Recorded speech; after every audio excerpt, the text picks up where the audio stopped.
என் இதயத்தில் குடியிருக்கும் என் அன்புள்ளங்களே, நான் நல்ல சுகமா இருக்கிறேன். நீங்கள் எப்படி இருக்கிறீங்கள்? நீங்களும் சுகமா இருக்கணும் என்று நான் கடவுளை மனதார வேண்டிக் கொள்றேன். இன்றைக்கு நான் இந்த வீட்டிலேயே ஒரு சின்ன ஒரு காணொளி என் வீட்டு சமையல் பொருள்களை வச்சுக்கொண்டே நான் செய்கிறேன். ஏன்டா என் பிள்ளைகளுக்கு பஜ்ஜி என்றா நல்லா பிடிக்கும். எல்லாருக்குமே பஜ்ஜி என்றது நல்லா பிடிக்கும். எல்லாரும் சொல்லுவோம் ஸ்வீட்டோட ஆரம்பிக்கணும். ஆனா நான் உழைப்போட தான் ஆரம்பிக்கிறேன். ஏன்னா உழைப்பும் இருக்கத்தானே வேணும் வாழ்க்கையில. எப்பவும் ஸ்வீட் நீண்டு கொண்டே போகாது, ஒரு கட்டத்திலே அது திகட்டிடும். ஆனபடியா நான் இந்த கேரத்தோட ஆரம்பிப்பேன். இன்றைக்கு வாழைக்காய் பஜ்ஜி எல்லாருக்கும் நல்லா வாய் உரும நினைக்கிறேன். வாங்க வாழைக்காய் பஜ்ஜி செய்யறதுக்கு என்னென்ன தேவையான பொருள்கள் என்ன தேவைன்றதை இப்ப நாங்க வீடியோக்குள்ள பார்க்கலாம். இது முதல்ல வாழைக்காயை நான் ஏற்கனவே இதே கத்தியால ஸ்லைஸ் பண்ணி வச்சிருக்கிறேன். வேறு ஒரு பொருள்களும் நான் பாவிக்கையில் இதை ஸ்லைஸ் பண்றதுக்கு. அடுத்ததா இது கடலை மா ஒவ்வொருத்தரின் எண்ணிக்கையில பொறுத்து நாங்கள் சில பேர் கூட இருக்கலாம், சில பேர் குறைய இருக்கலாம். ஆனபடியா நான் கடலை மா 100 கிராம் கிட்ட வருமானு நினைக்கிறேன். அடுத்தது இது கொஞ்சம் அரிசி மாவும் கொஞ்சம் சோளன்மா, ஏனெண்டா மொறுப்ப தாரத்துக்காக. அடுத்தது தேவையான அளவு உப்பு, மிளகாய்த்தூள், மஞ்சள் தூள். அடுத்தது எண்ணெய் தேவையான உங்களுக்கு பொரிக்க தேவையான அளவு. இது கலரிங் வச்சிருக்கிறேன். நீங்கள் தேவையான ஆட்கள் பாவிக்கலாம். தேவையில்லாட்டா மஞ்சள் தூளும் மிளகாய் தூளும் இருக்கிற கலரே போதுமன்னு நினைக்கிறேன். அடுத்தது நான் வித்தியாசமா முட்டை பாவிக்கிறேன். ஏனெண்டா முட்டையும் ஒரு பொங்குற தன்மையை கொடுத்து உங்களுக்கு இன்னும் ஒரு வித சுவையை கொடுக்கக்கூடியதா இருக்கும். ஏன்னா இது என்னுடைய ரெசிபி தான், நான் தான் கண்டுபிடிச்சது முட்டை பாவிக்கிறது. வீட்டில் எல்லாருக்கும் பிடிக்கும்ன்றபடியா இதை நான் எடுத்திருக்கிறேன்.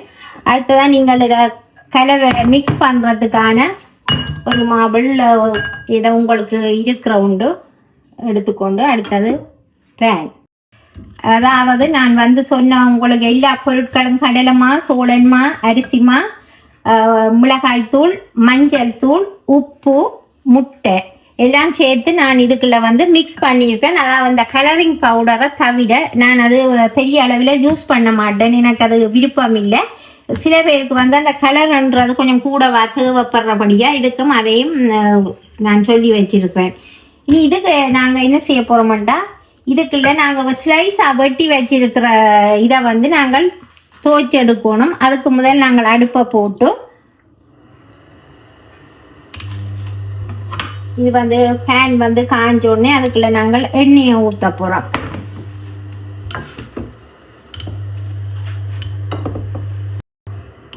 நான் இப்போ எண்ணெய் இதுக்குள்ள பேன் காய்ச்சிட்டு எண்ணெயை ஊற்றி கொண்டிருக்கிறேன். எண்ணெயை நீங்கள் அதிகம் ஹையில் வைக்காம கொஞ்சம் சிம்மில் வச்சிங்களா நல்ல கலர் மாறாம அப்படியே எங்களுக்கு பஜ்ஜி நல்ல அழகான கலராக வரும்.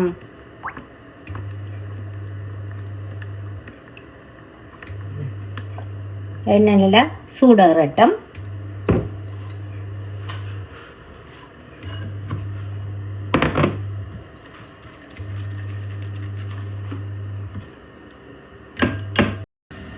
ரோசாப்பூ சின்ன ரோசாப்பூ உன் பேர சொல்லும் ரோசாப்பூ. ரோசாப்பூ சின்ன ரோசாப்பூ உன் பேர சொல்லும் ரோசாப்பூ. காற்றில் ஆடும் பொய்யாது என் பாட்டு மட்டும் பொய்யாக. ரோசாப்பூ சின்ன ரோசாப்பூ உன் பேர சொல்லும் ரோசாப்பூ. மனசெல்லாம் பந்தலிட்டு மல்லி கொடியாக ஒன்ன விட்டேன். உசிருக்குள் கோயில் கட்டி ஒன்ன கொழு வச்சு கொண்டாடி.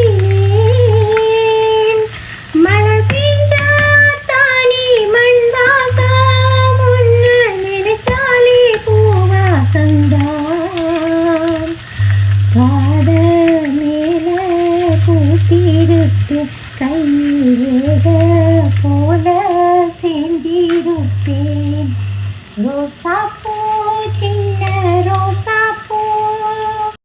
எப்படி இருந்தது இந்த பாட்டு? உங்களுக்கு எல்லாம் பிடிச்சிருக்குதோ? பிடிச்சிருந்தா எனக்கு கமெண்ட்ல போடுங்கோ. மற்றது சமையல்ன்றது ஒரு நிறைவான ஒரு கலை என்றுதான் அதை சொல்லணும்.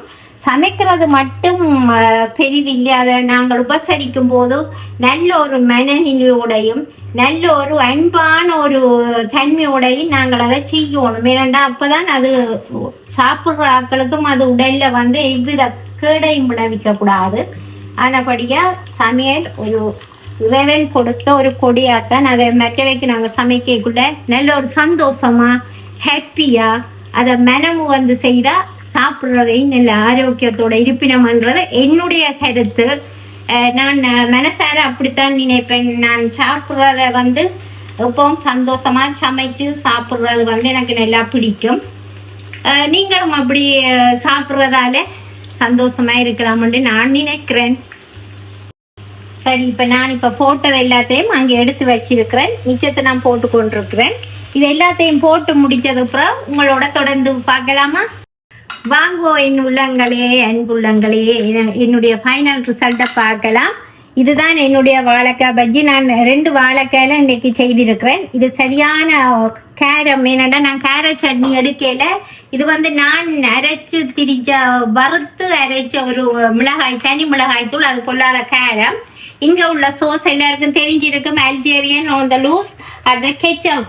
நான் இப்ப கெச்சப்பை தான் எடுத்திருக்கிறேன். ஏனென்றா எனக்கு பெரிய அளவில் சோஸ்கள் பிடிக்காது. இது தனியாவே சாப்பிட முடியும்.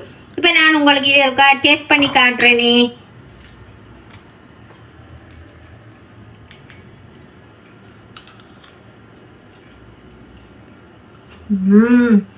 நீங்க நினைப்பீங்க எல்லாருமே சமையலை செய்துட்டு ஓன்னு சொல்றேன். நிஜமாவே இது மிகவும் டேஸ்டா இருக்கு. ஏனென்றா இதுக்கு முட்டை, எல்லாருக்குமே பஜ்ஜி பெரும்பாலும் செய்ய தெரியும்.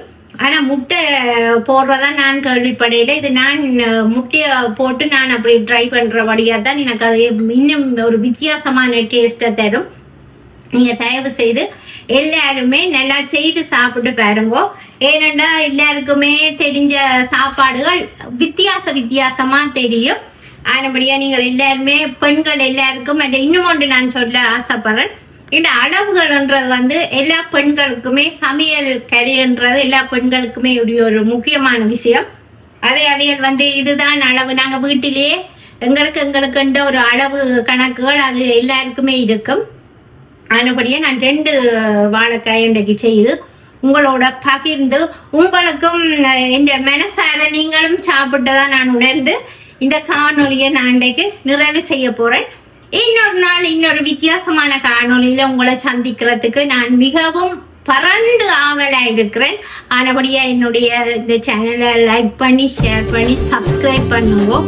நானும் உங்களை மாதிரி ஒரு உலகத்தில பறக்க ஆசைப்படுறேன். மீண்டும் உங்களை கேட்டுக்கொள்றேன். என்னை சப்ஸ்கிரைப் பண்ணி என்னை கொஞ்சம் உயர்த்தி விடுங்கோ. இது என்னுடைய தாழ்மையான அன்பான வேண்டுகோள்.